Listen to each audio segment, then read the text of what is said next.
माँ का बड़ा दिल। एक घर में दो बेटे थे। माँ बाप ने इन दोनों ही बच्चों को खूब प्यार से पाला पोसा, पढ़ाया लिखाया, बड़ा किया और इस काबिल बनाया कि यह अच्छी नौकरी कर सके, समाज में अच्छा जीवन व्यतीत कर सके। अपने बच्चों के लिए दिन रात कड़ी मेहनत करके एक बंगले जैसा 2 मंजिला घर बना कर दिया, ताकि दोनों बेटे शादी के बाद भी एक साथ लेकिन अलग अलग कमरों में रह सके, ताकि आगे चलकर कभी बंटवारे का विचार ना आए और इनमें लड़ाई झगड़े ना हो। दोनों बेटों को अच्छी नौकरियां लग गई, दोनों की शादी भी हो गई। बड़ा बेटा जो घर के पहले माले पर रहता था, उसको एक बच्चा भी हुआ। पोते का मुंह देखकर दादा दादी बहुत खुश हुए। सब ठीक चल रहा था, लेकिन थोड़े ही दिनों बाद बूढ़े पति की मौत हो गई। जब तक पति जिंदा था, दोनों बेटे और बहू माँ का सम्मान किया करते थे। जैसे ही पति मर गया, दोनों बेटे और बहुएं हर दिन माँ की सेवा करना तो दूर, माँ को हर दिन खाना खिलाने के लिए भी राजी न थे।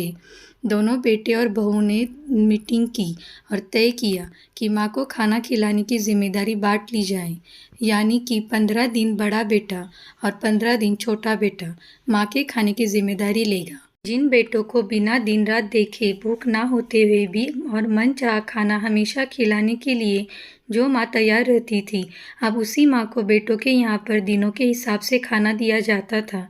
माँ का दिल बड़ा था।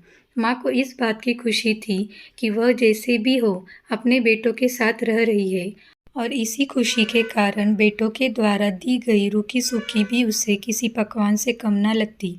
लेकिन दुर्भाग्य की बात तब हो जाती जब किसी महीने में 31 दिन आ जाते और उस एक दिन माँ को भूखा ही रहना पड़ता। एक बार जब बड़े बेटे के यहाँ 15 दिनों तक खाना खाने की बारी चल रही थी, तब बड़ा बेटा अपनी बीवी और बच्चों के साथ कहीं बाहर किसी फंक्शन में जा रहा था।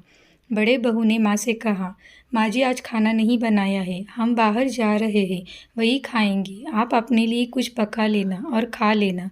बूढ़ी माँ ने कहा, लेकिन बेटा मुझे तो गैस चलाना नहीं आता।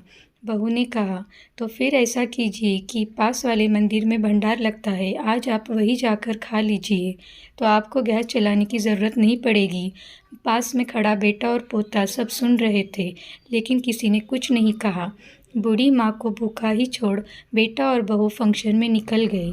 माँ को थोड़ा दुख तो हुआ, लेकिन फिर अपने आप को यह सोचकर मना लिया, ठीक ही तो है, कभी कभी बहू को भी घर के काम से आराम मिलना चाहिए, और भगवान का भंडार खाने का सौभाग्य किस्मत वालों को ही तो मिलता है। माँ खुशी खुशी मंदिर में जाकर भंडार खा आई। कुछ दिन ऐसे ही बीत गए। एक दिन बड़े बेटे को छुट्टी थी। बेटा बहू और उनका बच्चा अपने घर में साथ में समय बिता रहे थे। माँ बाप छोटे बच्चों को पूछ रहे थे कि वह बड़ा होकर क्या बनना चाहता है और क्या करना चाहता है।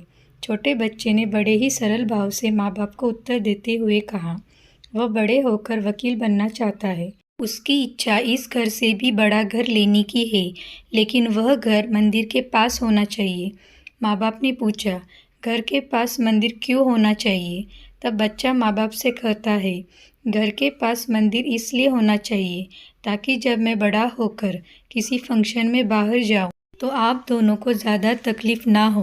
मंदिर नज़दीक रहेगा तो आपको ज़्यादा दूर जाकर भंडार नहीं खाना पड़ेगा। मासूम बच्चे का ऐसा जवाब सुनकर दोनों ही के पैरों तले ज़मीन खिसक गई। उनके 5 साल के बेटे ने उन्हें उनके गलतियों का एहसास दिलाया। उन्होंने माँ से माफ़ी मांगी और माँ ने भी उन्हें माफ़ कर दिया। अगर आपको ये कहानी अच्छी लगी तो इसे लाइक कीजिए, शेयर कीजिए और चैनल को सब्सक्राइब कीजिए।